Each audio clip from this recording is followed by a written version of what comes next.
My passions have shifted over time. I was an avid rock climber for several years, and I've been playing soccer, and I run a lot. I'm an avid board gamer. I love hiking and camping. I have a lot of different random interests. I'm actually very passionate about what I do for work, which is studying public policy and government. My usual sport of choice is cycling, so mountain biking, a bit of road riding, a bit of racing. Keeps me somewhat fit.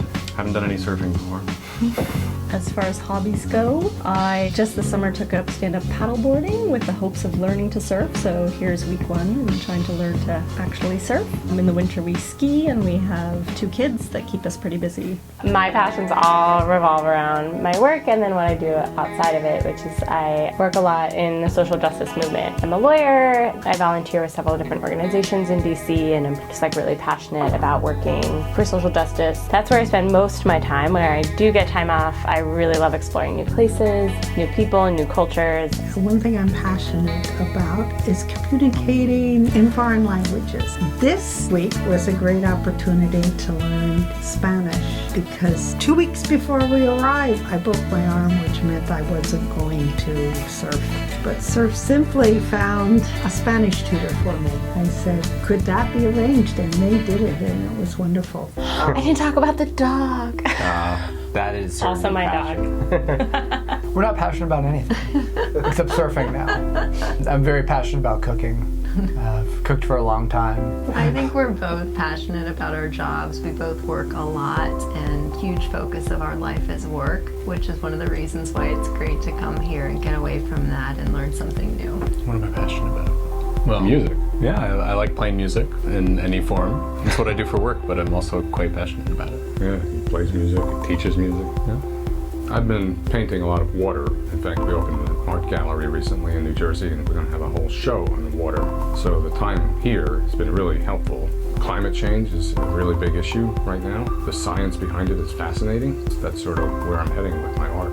And then in terms of managing people's money, that's actually connected because I think the way you invest also can have an impact on how we address this issue that's facing everybody. Well, we live in Belfast, Maine, like we said, and we live in a co-housing development, which is a way of living with your neighbors where you share a lot of stuff. We have a common house where we share meals during the week, and I'm also passionate about meditating. I'm a Buddhist, and I meditate regularly. Well, my passion is my faith, to be honest with you, and that's how I translate it into the work that I do. I work with folks who are experiencing homelessness, and we have a breakfast at our church Monday through Friday, and through that breakfast we get to know folks and get to participate in their lives, and folks participate in our lives, and we look out for one another. I also live in a home with 5 other formerly homeless men. We live in a community, and we try to encourage one another, look out for one another, and go through life together. I'm also have others, I guess. Sports used to be my passion. Fancied myself an athlete in my younger days. I used to play rugby, represented the United States in the 1991 World Cup. It's been a big part of my life. I was much fitter then, much younger, and this week may have humbled me a bit, so that was good, but I had a good time.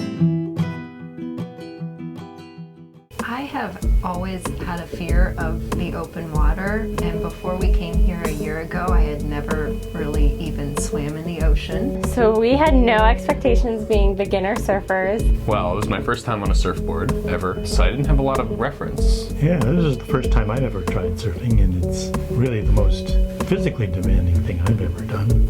Absolutely had no idea that surfing was this physical. And I probably wouldn't have known what to expect until someone told me the waves were big. I mean, it was certainly bigger than I was expecting. I think we did more than I would have expected in just a week's time. So when I came out and saw the size of the waves, I was a little intimidated. You know, it's a little intimidating at times, but everybody kind of talked me through it and was very supportive.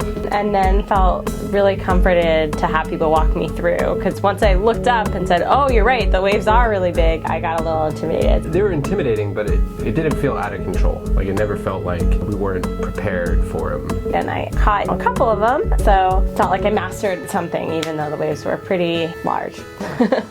Learned so much, and I was happy to be able to ride a couple of the big ones by the end of the week. I could have used a little smaller of a wave to just get comfortable, but it was a fun week overall, and we did our best on the big waves. When I saw big waves, I said, do I really want to try this? But I had a lot of fun this week. And if anything, it was just fun. It was a fun experience. It felt more like, well, now I know what that is like, and so more mild waves at a more mild beach, I might be able to handle it a little bit better. We came last year, the waves were much smaller than they were this year, but we still had a phenomenal time. It was fun to see Mark out there on those big waves and really doing a great job, making huge progress. It was a little bit of a challenge getting out on a few days, but we still had a great time out there surfing them. Getting out past the break, out the back, is the hard part, which I found today. I was able to do it a little quicker and I could spot the lull and just take off. My paddling had progressed over the week, so that was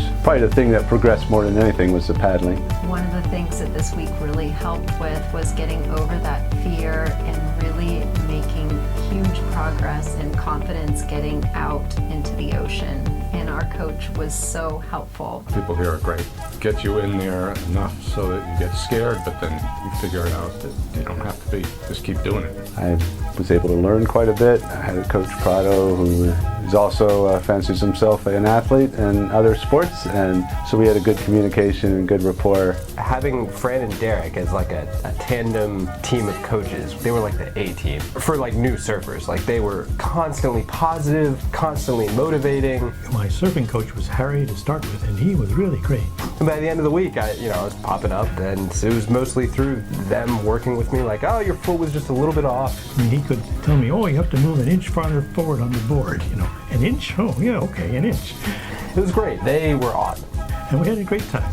And then in the second half of the week, I had Harrison, and he was great too. I learned a lot. It was just fantastic. It was a great experience. Yeah, I really enjoyed it. I enjoyed learning about the technical aspects of the sport, so I really enjoyed the classes. Fran's breath holding class and Will's board design class were both great, and I also really enjoyed Derek's sort of forecasting. Today they did the wave forecasting, which was fascinating because the turbulence and the fluid dynamics is applicable to so many different areas of life, and yet you can study it scientifically. The only thing better than the surfing at Surf Simply are the coaches and the staff. They really are so positive, they want you to succeed, and they really, really treat you like family. Everybody here was amazing. The guests, the staff, everybody's friendly. Really, really good vibe. Lots of people from lots of different places, lots to talk about. It was great to meet everyone. You kind of think, what are we going to have in common to talk about? But really, once you sit down, we had a lot of really good conversations this week and met some great people. It's just the people. I had a wonderful time in spite of not being able to surf. Yeah, I would totally agree with that. I think the best part of the vacation actually was meeting all these people. The other guests here were just wonderful. We had I knew Fran's sister and brother beforehand, but all the rest of them were all strangers before we got here, and now I think of them as friends. I sort of dragged Gabe and his sister Abby and her boyfriend here, but it was a great experience for me to bond with them. Most of the time we just get together for holidays, but this was sort of an adventure together. Right? Yeah, it was great. Definitely a willing participant, but I didn't realize how much I would enjoy it. I guess the only thing I would add is thanks to Mom and Dad, because you allowed us to have an amazing vacation. Everything's been fantastic. The people here are above and beyond anything else. I would say the people here are the best thing. One of the best experiences from a vacation standpoint that we've ever had. It was, all in all, just a beautiful week. Great people, wonderful food, plenty to do, and relaxing, and I loved it. Yeah, it was great for me too. When we left Maine, it was snowing. So we got here and it was 85, 90 degrees. It was just a great time. The weather was fine. The people were fine. The food was great, just like Fran said. Altogether, it was a wonderful vacation.